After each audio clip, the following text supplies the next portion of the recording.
Existe una conspiración, y esto no es una teoría, es una realidad. Existe una conspiración para destruir la Iglesia Católica. Pero es importante saber cómo los enemigos de la Iglesia están tratando de destruirla y conocer también el origen satánico de esta conspiración. Quédense con nosotros, este programa estará muy interesante.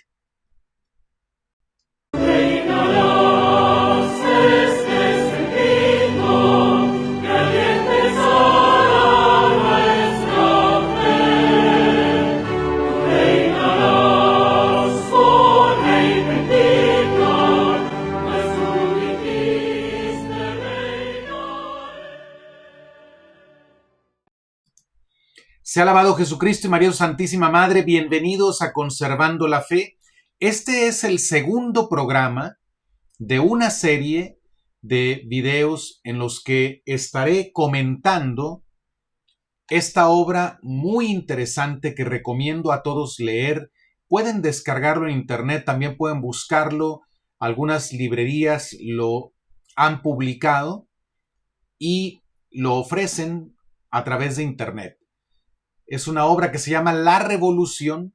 El autor es Monseñor Luis Gastón de Segur, como se pronuncia en español, y él vivió en el siglo XIX en Francia. Pero en esta obra describe muy bien, y yo creo que todos debemos de leerlo, este libro de verdad, porque describe muy bien cuál es el proyecto inspirado por Satanás, llevado a cabo por sus seguidores aquí en la tierra para destruir la Iglesia Católica. Como lo dije hace un momento, no es posible destruir la Iglesia Católica, pero sí es posible confundir a muchos miembros de la Iglesia. Sí es posible incluso provocar que muchos en la Iglesia pierdan la fe o que vayan por el camino de la perdición eterna. O sea, es posible, atacando la Iglesia, lograr la condenación de muchas almas. Hermanos, es urgente que nos formemos en este tema para que podamos combatir esta revolución que tiene por objetivo destruir el reino de Cristo en la tierra, arrasar totalmente con el cristianismo, pero específicamente arrasar con la Iglesia Católica. La revolución, dice Monseñor de Segur, es hija de la incredulidad. Hija de la incredulidad. Ya en el primer video expliqué lo que es la revolución. Así es que lo doy por supuesto. Quienes no vieron el primer video, la primera parte, pueden ver este video y después les recomiendo mucho ver el anterior. De todos modos, algo pueden entender, aun si no vieron el programa anterior. La revolución es hija de la incredulidad. La revolución es una cuestión de fe, dice Monseñor de Segur. Es muy importante que entendamos esto, hermanos. ¿Por qué? Porque la revolución con mayúscula, que lo distinguimos este fenómeno de lo que son las revoluciones, como la Revolución Francesa, como la Revolución Bolchevique y muchas otras revoluciones que ha habido en el mundo, sobre todo en los últimos 250 años. Esas son manifestaciones de la revolución con mayúscula. Esta revolución rechaza que Jesucristo es Dios hecho hombre. Lo rechaza. No acepta que Cristo es Dios hecho hombre. Hay algunos revolucionarios que dicen, sí, yo creo que Jesús es el Hijo de Dios, pero con sus hechos lo niegan. Lo voy a explicar enseguida. También la revolución rechaza que el Papa es el vicario de Cristo. Rechaza que la Iglesia es obra de Jesucristo y que tiene su misma misión. Rechaza que los individuos deben obediencia al Papa y a la Iglesia. A ver, piensen ustedes. Quien realmente cree que Jesucristo es el Hijo de Dios, es verdadero hombre, pero es persona divina, sin dejar de ser Dios se hizo hombre, quien realmente cree esto, cree que la Iglesia Católica es la Iglesia de Cristo. ¿Por qué? Porque está en la Escritura la fundación de la Iglesia Católica, la intención de Jesús de fundar su iglesia sobre la roca de Pedro. Entonces, creer en Jesucristo, Hijo de Dios, implica también creer en su iglesia, creer que la iglesia es su obra y que Él dejó en su iglesia una cabeza visible. Él es la cabeza invisible, pero hay una cabeza visible en la iglesia y es el Papa, el sucesor de Pedro, vicario de Cristo. Ahora, si la iglesia tiene la misma misión que Cristo, que es la salvación eterna de las almas, fíjense bien, todo tiene un vínculo lógico. Si Cristo es Dios, si Cristo fundó su iglesia y a su iglesia le dio la misma misión de Él, que es salvar eternamente las almas, y a la iglesia le dio el poder, la autoridad para anunciar su mismo evangelio, no un evangelio distinto. Le dio también el poder santificar, justificar a los hombres por medio de la gracia. O sea, la iglesia tiene los medios para comunicar la gracia que justifica a los hombres, que los santifica. Y le dio a la iglesia también la potestad, la autoridad para guiarnos. Por eso la iglesia puede imponer a sus hijos mandamientos y de hecho lo hace. Bueno, los revolucionarios no creen esto.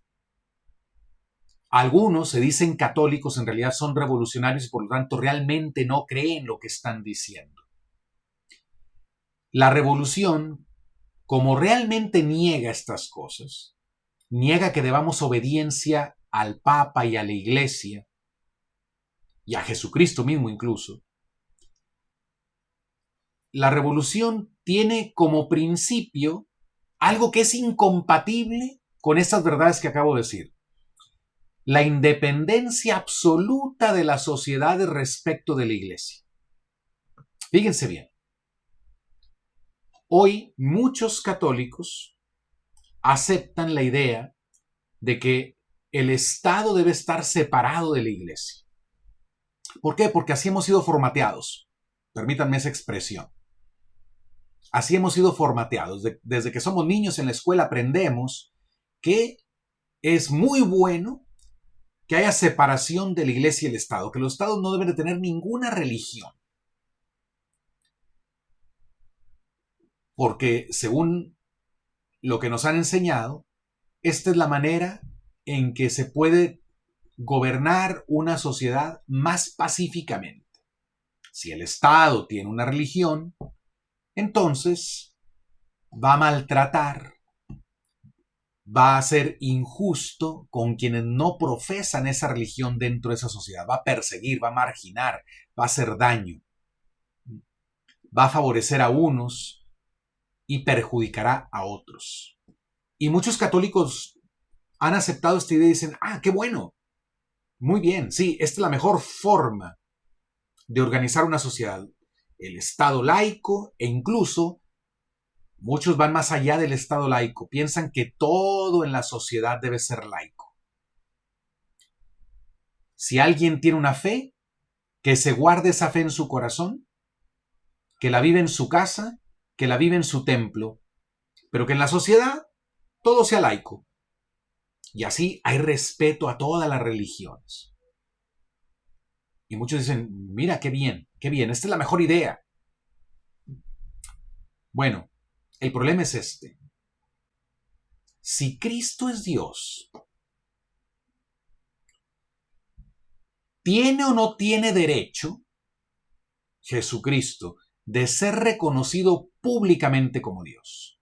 Pero si Cristo es Dios, es decir, el que sostiene en el ser a todos y cada uno de los miembros de la sociedad, si Cristo es Dios, el creador de toda la naturaleza que nos rodea, en la cual vivimos, pero estamos en su creación, no nuestra creación, estamos en su creación. Si Él es Dios, ¿merece o no merece ser reconocido no solo privadamente, sino públicamente? Claro que merece ser reconocido públicamente. Entonces la revolución, cuando enseña, cuando tiene como principio la independencia absoluta de la sociedad respecto de la iglesia, en el fondo, ¿qué está haciendo? Está separando la sociedad de Cristo. ¿Por qué? Porque la iglesia es el cuerpo místico de Cristo. Fíjense bien, no caigan en la trampa. En el fondo, separación iglesia-estado es separación del estado de Cristo mismo. O sea, Jesucristo no es reconocido como Dios, como Señor de una sociedad. Por lo tanto, la sociedad se organiza y se gobierna de un modo independiente de la autoridad de Cristo. Esto equivale a negar su divinidad, negarlo en la práctica.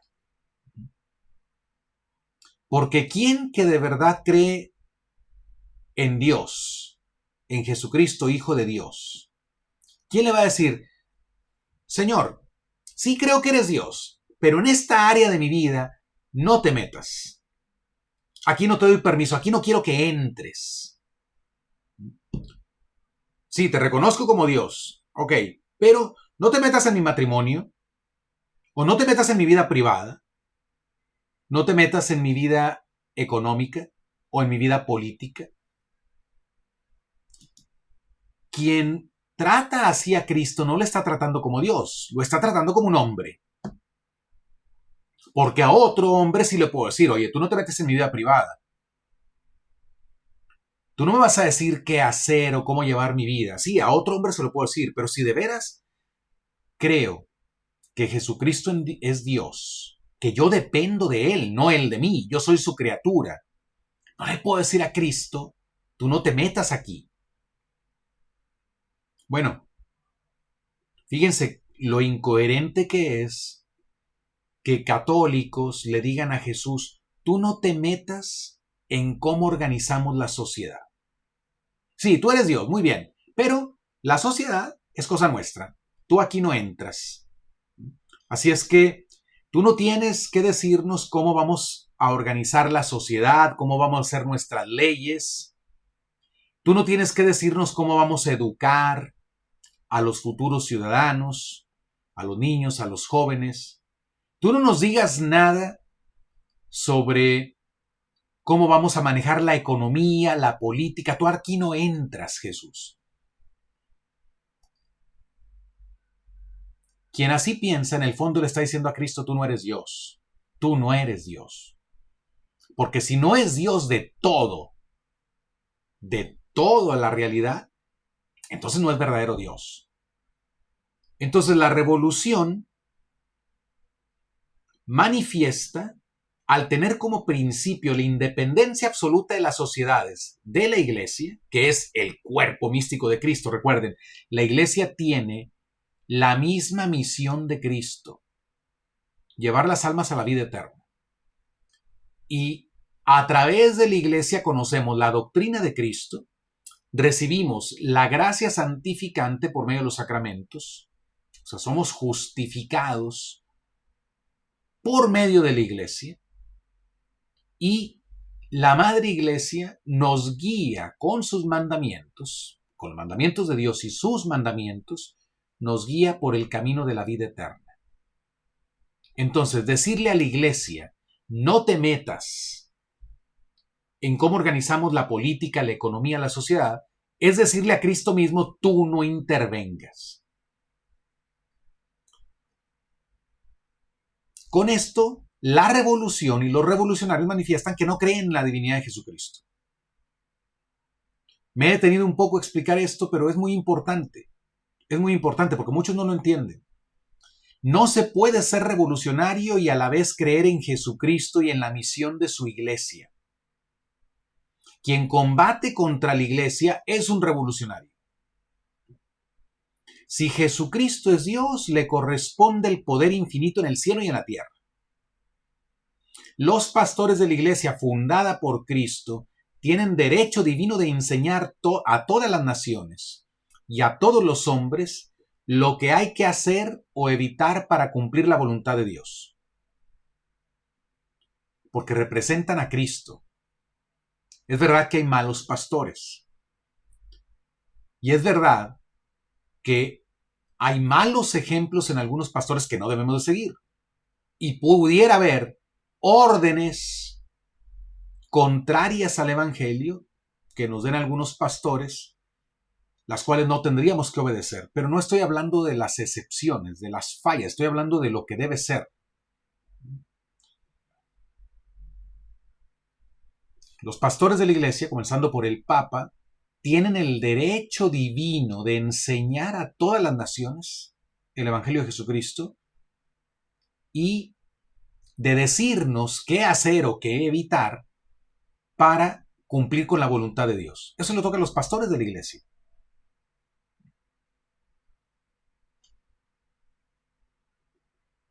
Entonces, cuando decimos este grupo, por ejemplo, el Estado, no tiene por qué escuchar a la iglesia, en el fondo estamos diciendo, este grupo no tiene por qué escuchar a Jesucristo.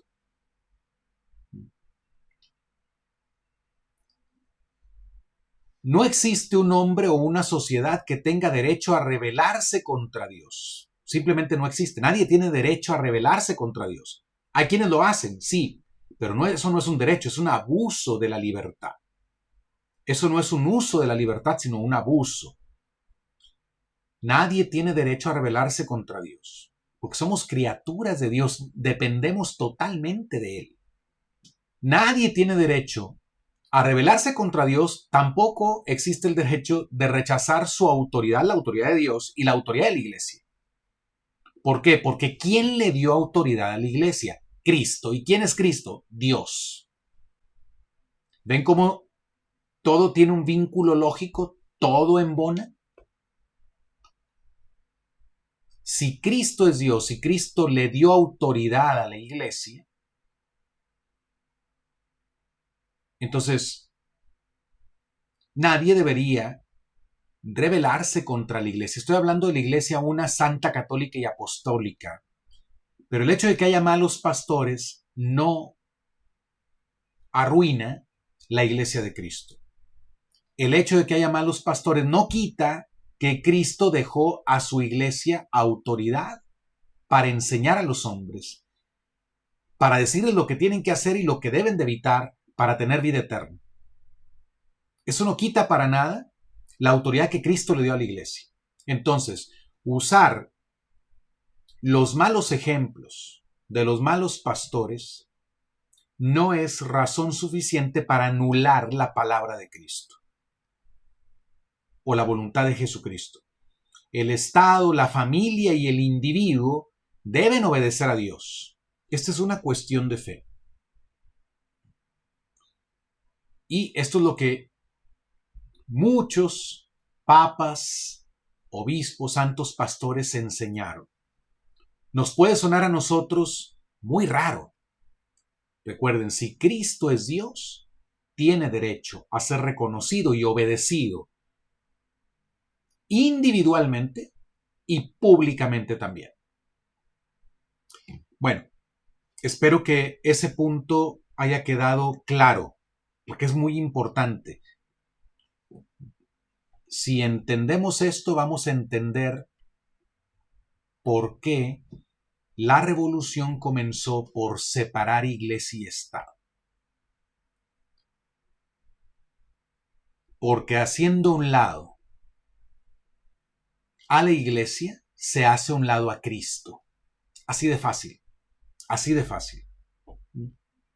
Haciendo un lado a la iglesia, se hace un lado a Cristo. Si en el fondo la revolución es rebelión contra Dios, tiene que serlo contra la iglesia, porque a Dios no lo vemos. ¿Qué sí vemos? La iglesia católica es una sociedad visible. Visible. Tiene su cabeza visible, que es el Papa, el vicario de Cristo. Tiene sus columnas visibles, que son los obispos sucesores de los apóstoles. La iglesia es una ciudad visible, no invisible. Tiene una estructura. Entonces, el ataque contra Dios tiene que hacerse contra su iglesia. Los que odian a Jesucristo no pueden irse contra él directamente. ¿Dónde? ¿Dónde lo agreden? ¿Dónde le demuestran su odio? ¿Cómo pueden pegarle a Jesucristo? No, le pegan a su iglesia. Porque quien está detrás de todo esto es el demonio. Lo vamos a ver, voy a ver enseguida. Y aquí, para esto voy a leer directamente del texto de Monseñor de Segur. Te invito a que te unas a mis redes sociales que aparecen por este lado en la pantalla. Tenemos 2 canales en Telegram, una página en Facebook y arriba está un número de WhatsApp de Conservando la Fe. Y si quieres apoyar mi trabajo para sostenerlo, ya que mi trabajo es gratuito, pero los medios que yo ocupo para sostener este apostolado no son gratuitos para mí. Si quieres ayudarme, puedes enviar un mensaje de WhatsApp y decir quiero ayudar y ya te diré yo cómo lo puedes hacer. Gracias por tu apoyo. Que Dios te bendiga. ¿Quién es el verdadero padre de la revolución y cuándo nació esta? Atención, hay en la revolución un misterio de iniquidad.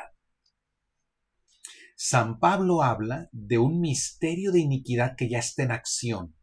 Hay que entender lo que en Pablo significa la palabra misterio. Hay un sentido positivo de misterio. San Pablo habla de misterio para referirse a un plan divino que por siglos estuvo oculto. O sea, Dios lo tiene desde toda la eternidad. San Pablo llama misterio a ese proyecto divino bueno de salvación para los hombres que tiene su culmen en la encarnación del Hijo de Dios. Porque por muchos siglos, recuerden, nadie sabía que Dios tenía un hijo. Cuando Jesús se presentó como el Hijo de Dios, las autoridades religiosas de su tiempo lo llamaron blasfemo, porque no podían comprender que Dios tuviera un hijo.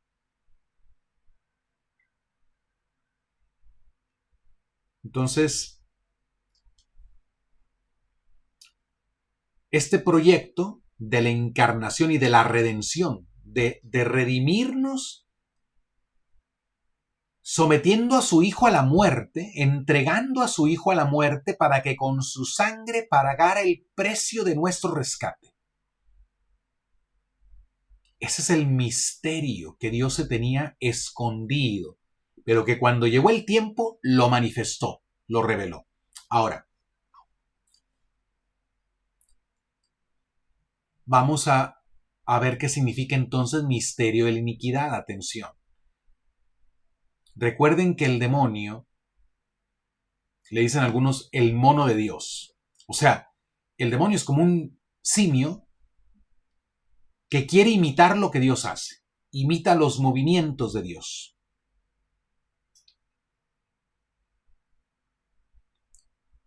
El demonio quiso hacer su propio plan. Por eso cuando San Pablo dice que hay un misterio de iniquidad, se refiere a un proyecto diabólico. Y así como Dios fue preparando la encarnación desde siglos antes, enviando profetas que hablaban de un Mesías, preparó la encarnación también con acontecimientos como con la liberación de la esclavitud de su pueblo que estaba en Egipto, el paso por el Mar Rojo, el paso por el desierto, el maná. Todas esas eran esos acontecimientos históricos prefiguraron lo que Dios iba a hacer en el futuro.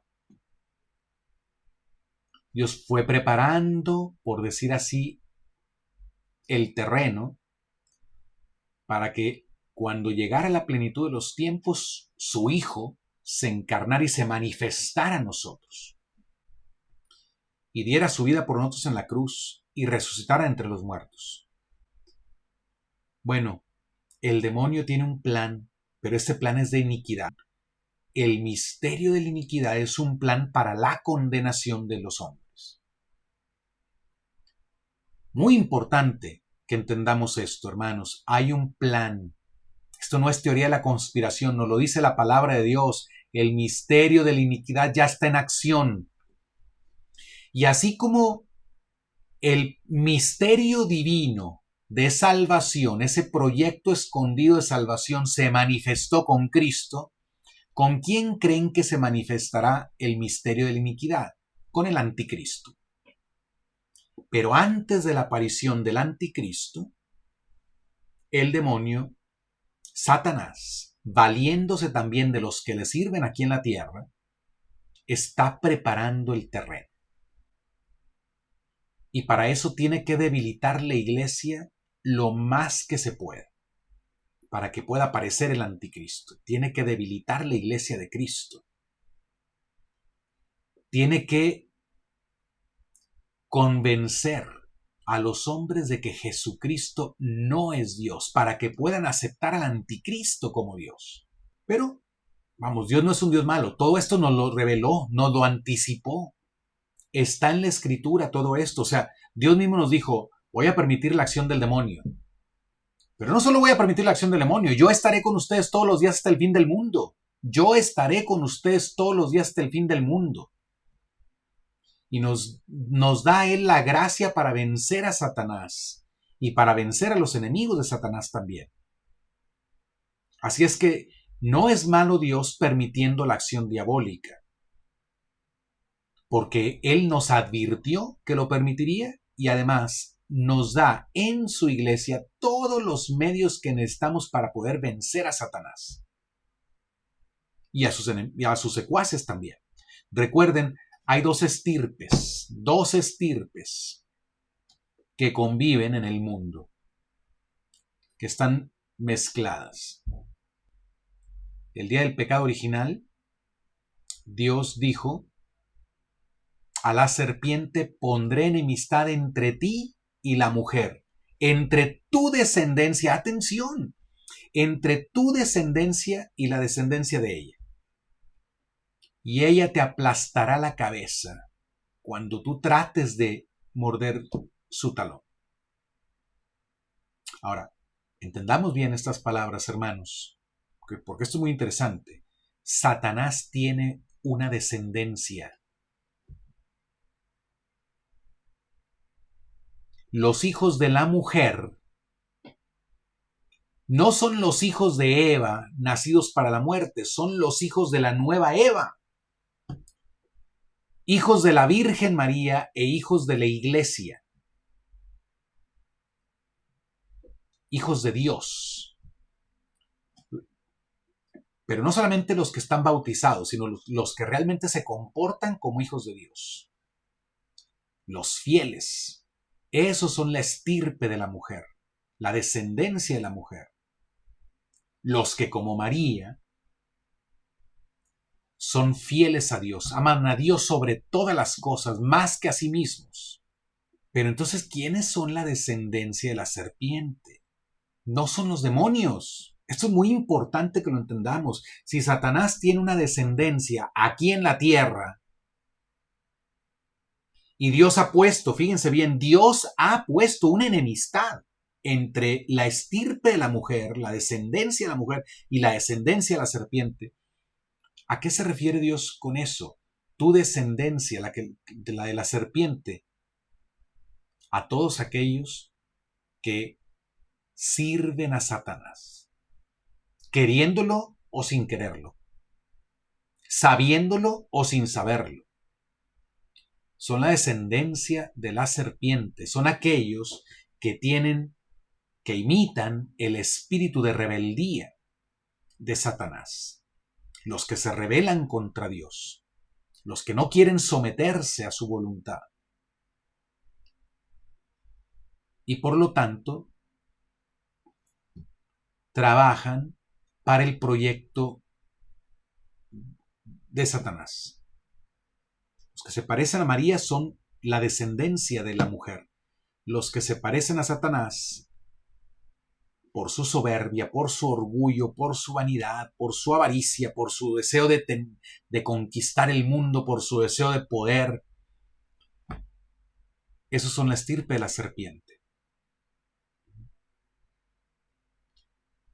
Entonces hay un misterio de la iniquidad, un proyecto diabólico al cual muchos sirven sin saberlo. ¿Por qué? Porque los revolucionarios, los que pertenecen a la revolución, como no tienen la fe, no pueden entender estas cosas que estoy explicando.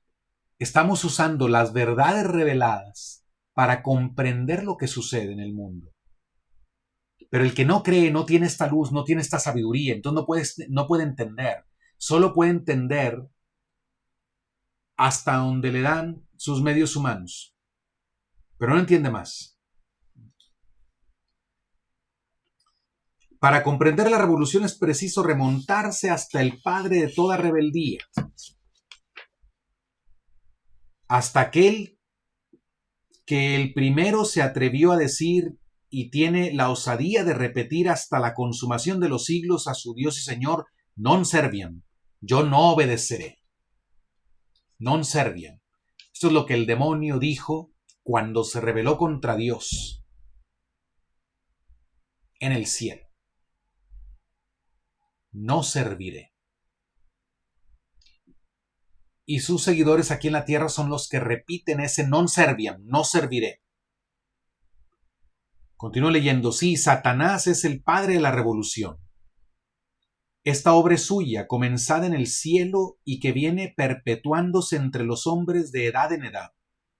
El pecado original por el cual nuestro padre Adán se rebeló contra Dios introdujo en el mundo, no diré absolutamente la revolución, pero sí el espíritu de orgullo y de rebeldía, que son su principio. Fíjense bien, el principio de la revolución de la que estamos hablando es el espíritu de orgullo y de rebeldía.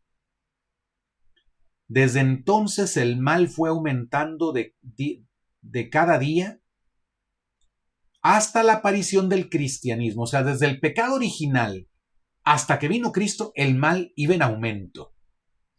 Pero dice Monseñor de Segur, el cristianismo lo combatió y lo obligó a retroceder. O sea, con la presencia del Hijo de Dios en el mundo, con el establecimiento de la iglesia y con la expansión de la iglesia, el mal retrocedió. Pero está anunciado en la Escritura que Dios permitirá un retorno del mal. Eso está anunciado en la Escritura. Debido al aumento de la iniquidad, el amor de muchos se enfriará.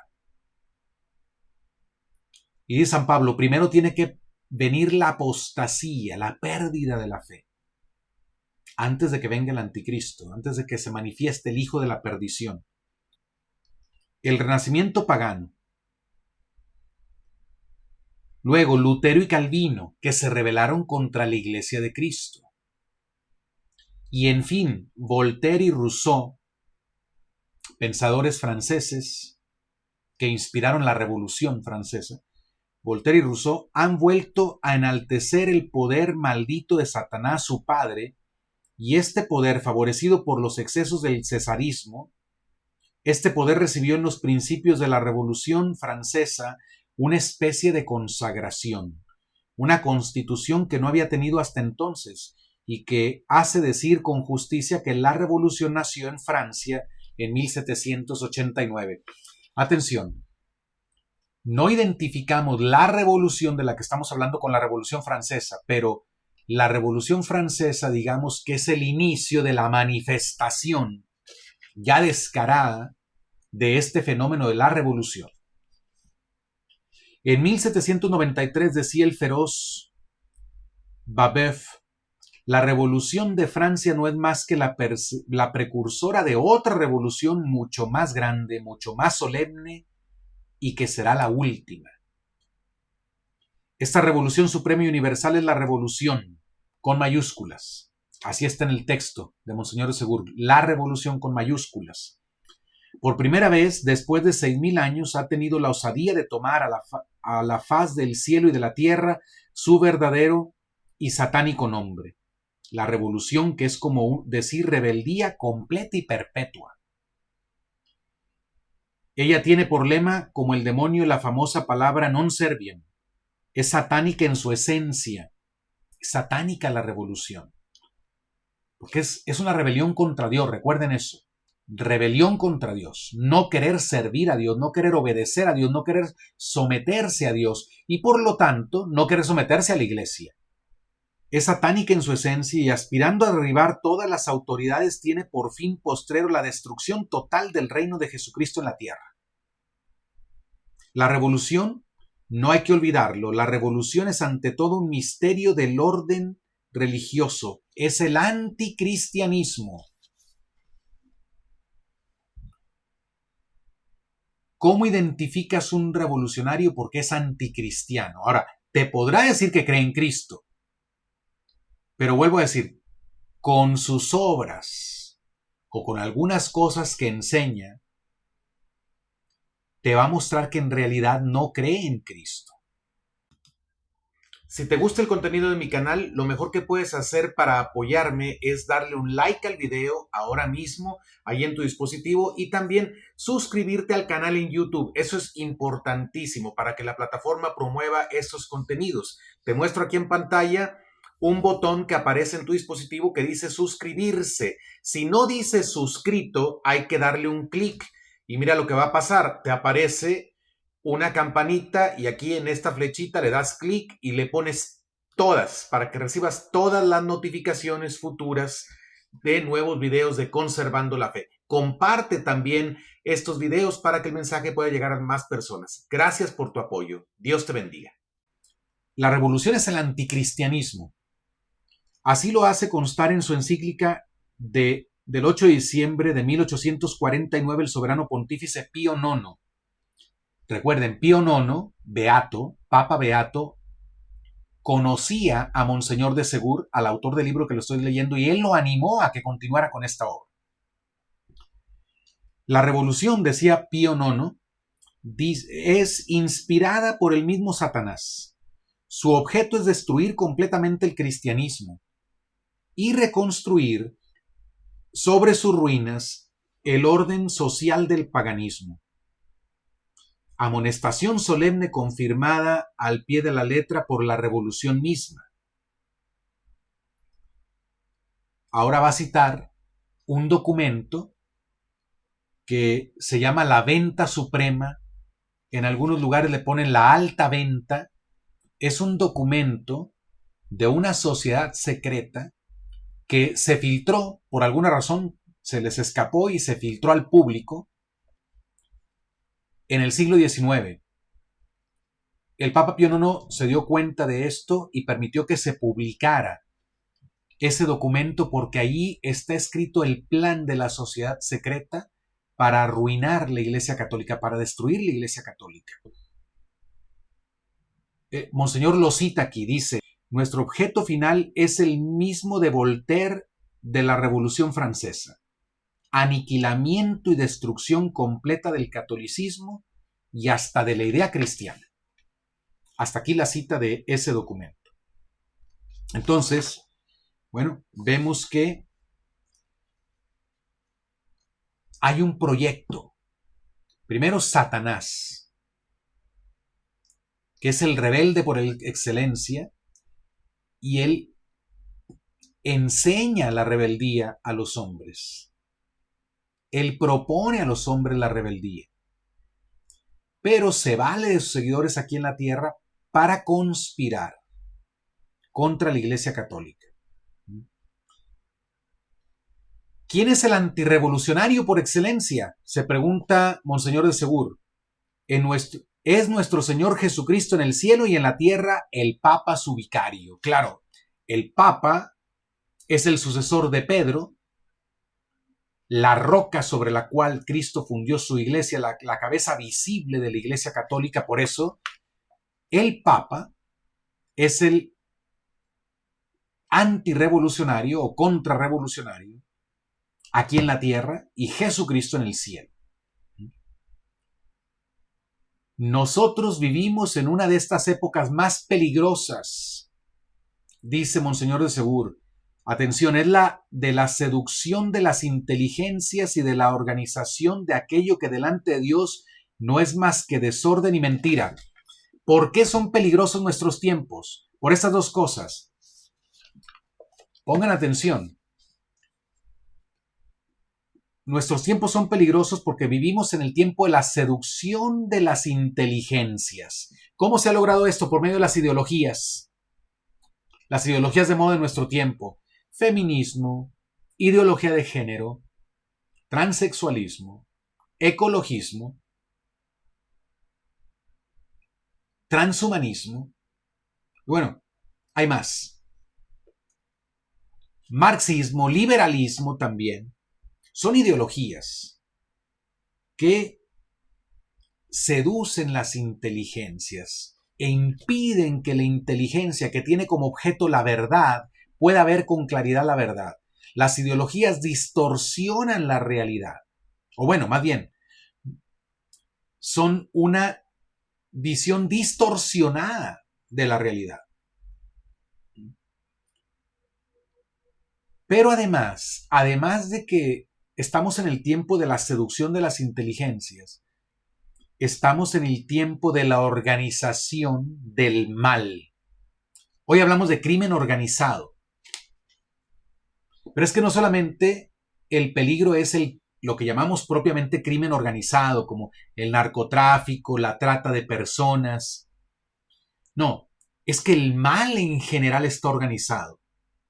El mal se organiza y hay un proyecto global para avanzar el mal en el mundo. Estamos en el tiempo de la organización del mal.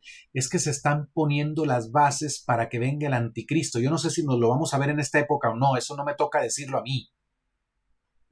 Pero recuerden, el misterio de la iniquidad está en acción. Está en acción. Por lo tanto, se tiene que preparar el terreno para un orden mundial del anticristo, para un gobierno mundial que será tiránico. Y se van dando pasos. ¿Cuándo permitirá Dios la aparición del anticristo? Yo no sé.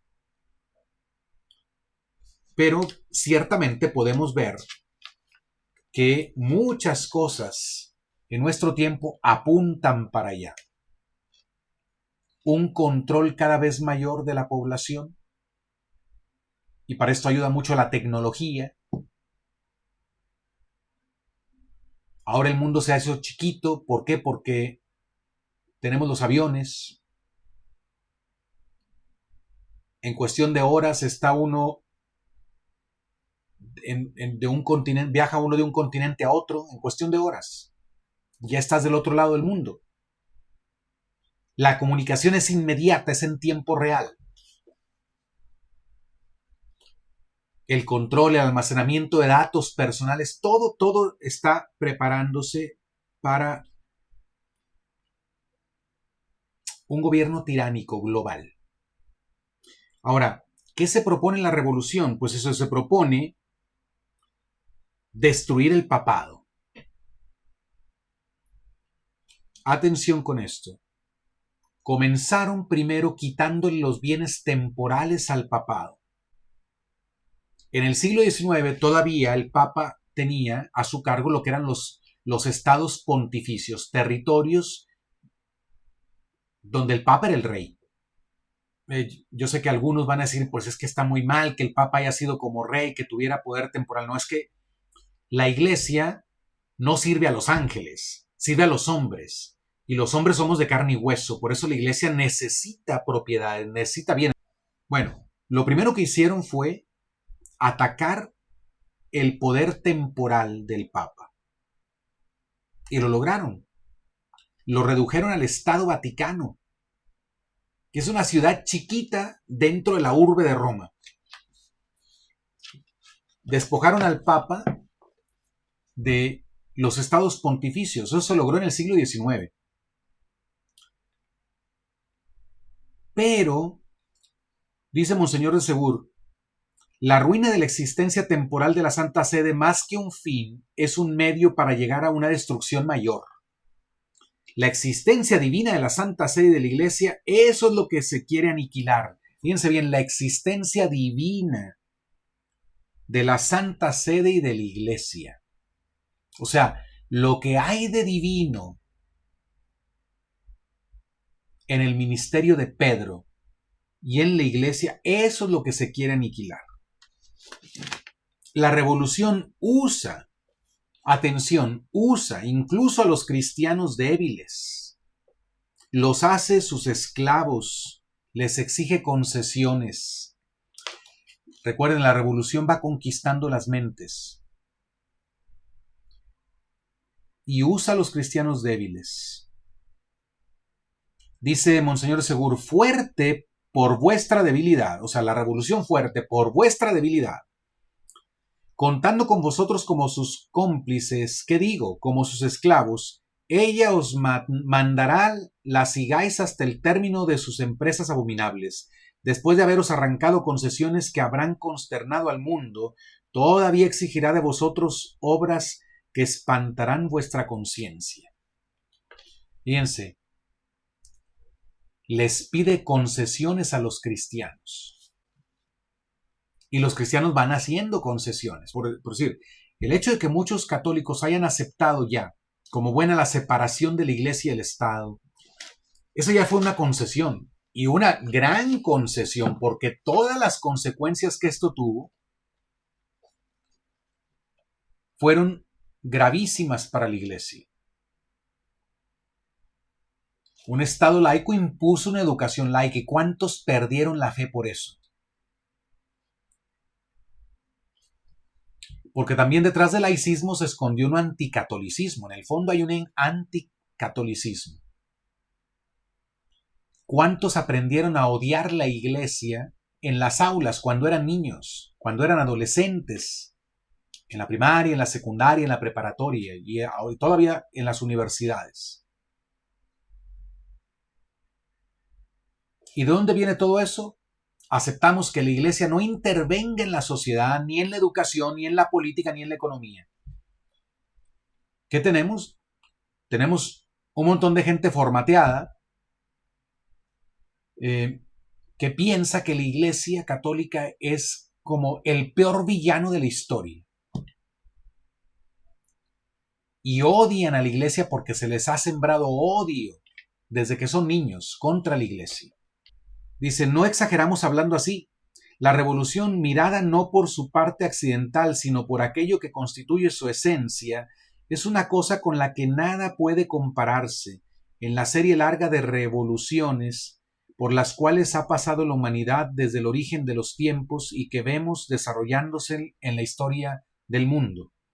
La revolución es la insurrección más sacrílega que ha armado la tierra contra el cielo. Es el esfuerzo más grande que haya intentado el hombre, no solo para separarse de Dios, sino para ponerse en el lugar de Dios. Ese es el punto, poner al hombre en el lugar de Dios. Pocos se ponen a pensar en esto.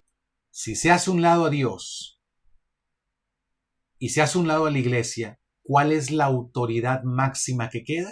El Estado.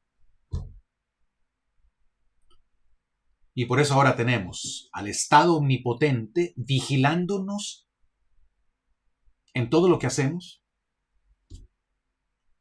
teniendo todos nuestros datos y teniendo cada vez más datos nuestros, observando cada movimiento, cada compra, cada venta, fichándonos a todos. Eso sucede en todos los países en general. Tenemos un Estado omnipotente, un Estado tiránico.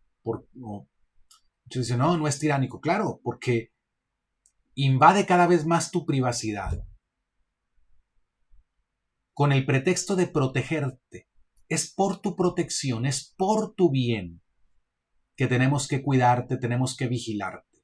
Entonces, ¿quién se pone en el lugar de Dios? El Estado. Entonces se sienten contentos negando a Dios, pero no se dan cuenta de que le están dando al Estado el poder de Dios. Y les digo, los revolucionarios siempre dicen, la iglesia era muy mala, los papas fueron muy malos, los obispos muy malos. Pero el Estado nunca puede ser malo, ¿eh?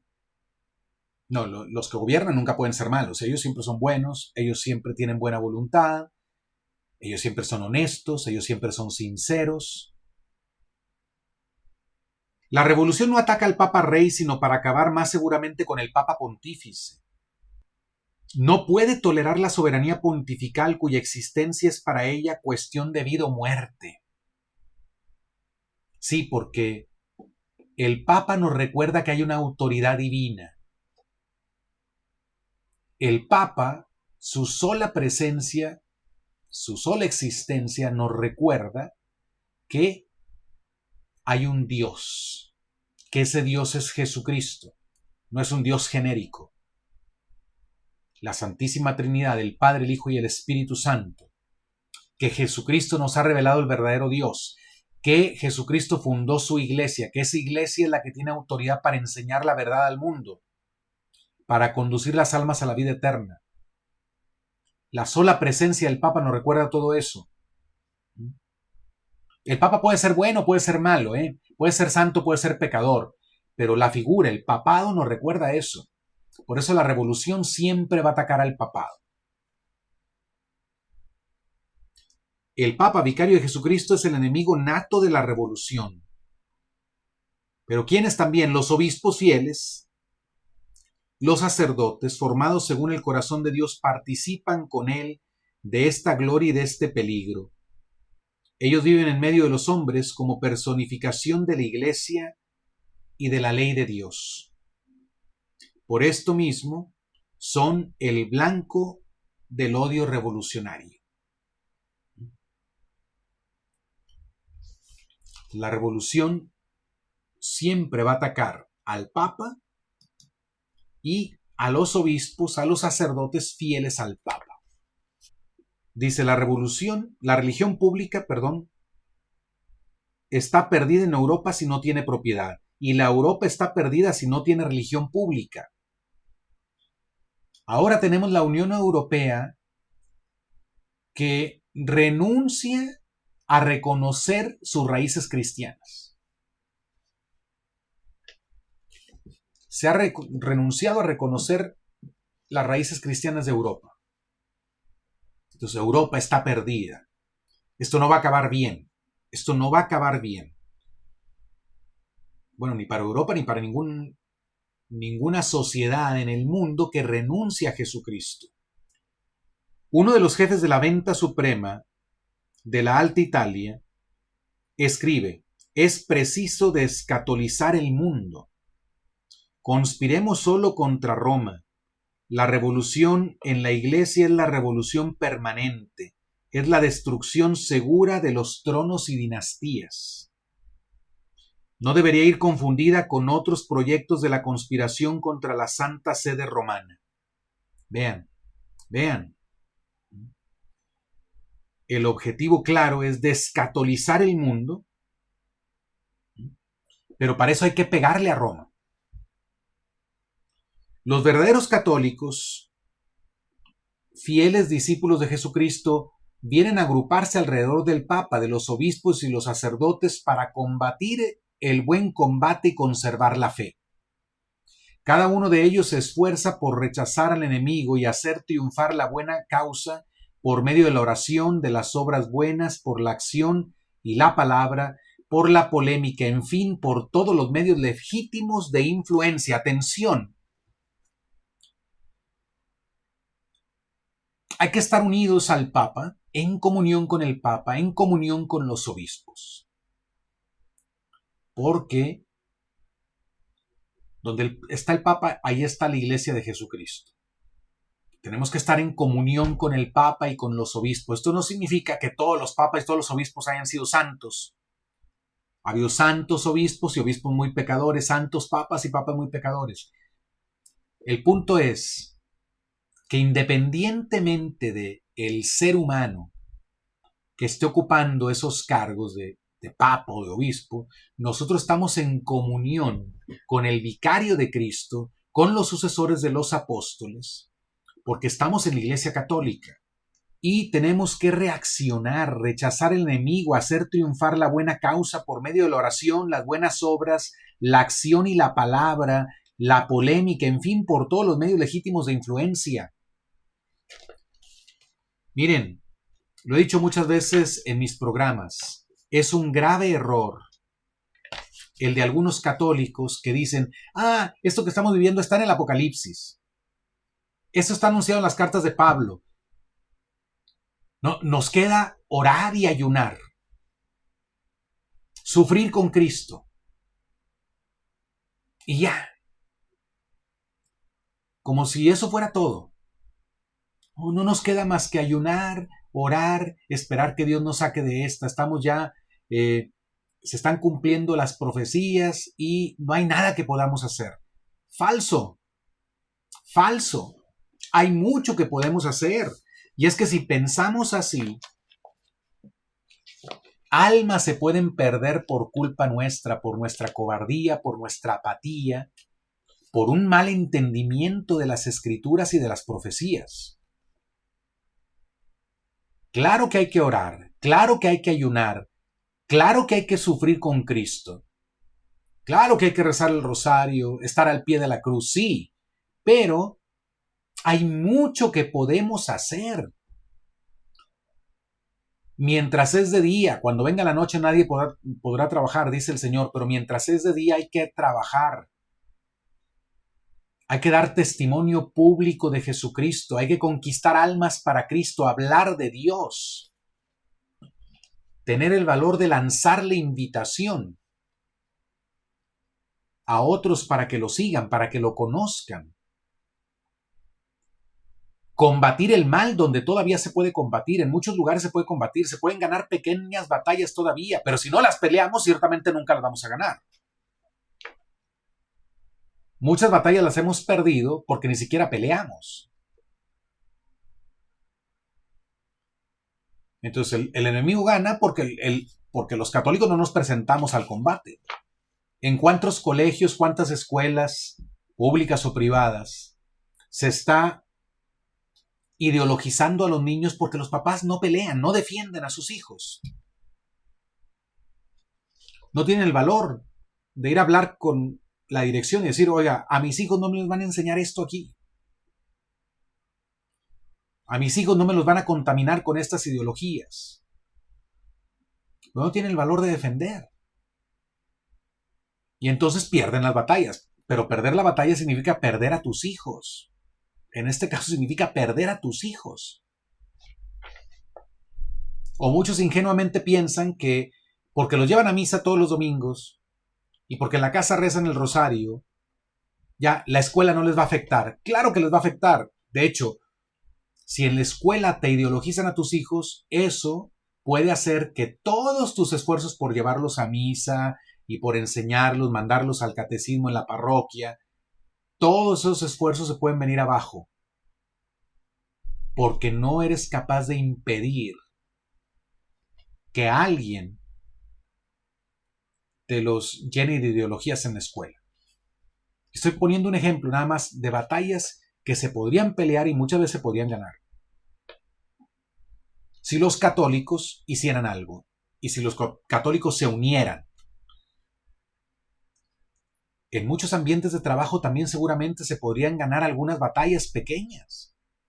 No permitir ahí el avance de ideologías, el avance del mal, de la inmoralidad. Pero si nadie pelea, bueno, el enemigo está ganando terreno. Dice Monseñor de Segur, marchemos pues y tengamos valor. Jóvenes, les habla a los jóvenes, tenéis merecido vuestro puesto en nuestras filas. Pero los jóvenes, ¿cómo van a combatir los jóvenes si no ven a sus padres haciéndolo? ¿De dónde les va a venir el deseo de combatir por Cristo si nunca han visto a sus papás hacerlo? Todo cristiano debe ser soldado. Todo cristiano debe ser soldado. Y Jesús, al reunirnos bajo la sagrada bandera de su iglesia, nos dice, el que no está conmigo, está contra mí. El que no está conmigo, está contra mí. Bueno, pues, queridos hermanos, espero que esta segunda parte haya sido de su interés, que sea de provecho para su formación católica, para su reflexión primero, para su entendimiento y luego también que nos motive a actuar. Sí, estamos viviendo tiempos peligrosos, pero hay mucho que podemos hacer. Está en juego la salvación eterna de muchas almas, la tuya y la mía, y la de la gente que nos rodea. Vamos a pedir a la Virgen María que nos ayude, que ella interceda por nosotros, que aumente nuestra fe, nuestra esperanza y nuestra caridad, nuestro espíritu militante, para que en estos tiempos en que nos ha tocado vivir, tiempos de revolución, donde vemos una revolución casi triunfante, no perdamos la fe, perseveremos hasta el final y demos la cara por Cristo. Él es el Rey. No importa que la revolución esté triunfando, su triunfo es aparente, no es real, recuérdenlo. Es aparente, no real. Nosotros tenemos que seguir diciendo que Cristo es Rey, pase lo que pase.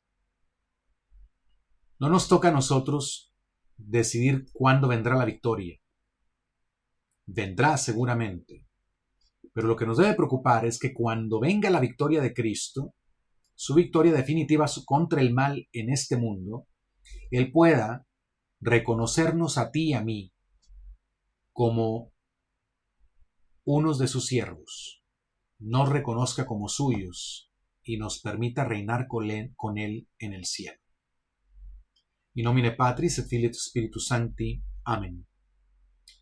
Ave Maria, gratia plena Dominus tecum, benedicta tu in mulieribus et benedictus fructus ventris tui, Iesus. Sancta Maria Mater Dei, ora pro nobis peccatoribus, nunc et in hora mortis nostre. Amen. Gloria Patri et Filii et Spiritui Sancto, sic ut erat in principio et nunc et semper et in saecula saeculorum. Amen. Maria auxilium Christianorum, ora pro nobis. Dominus vobiscum, et cum spiritu tuo. Benedictio Dei omnipotentis, Patris et Filii et Spiritus Sancti, descendat super vos, et maniat semper.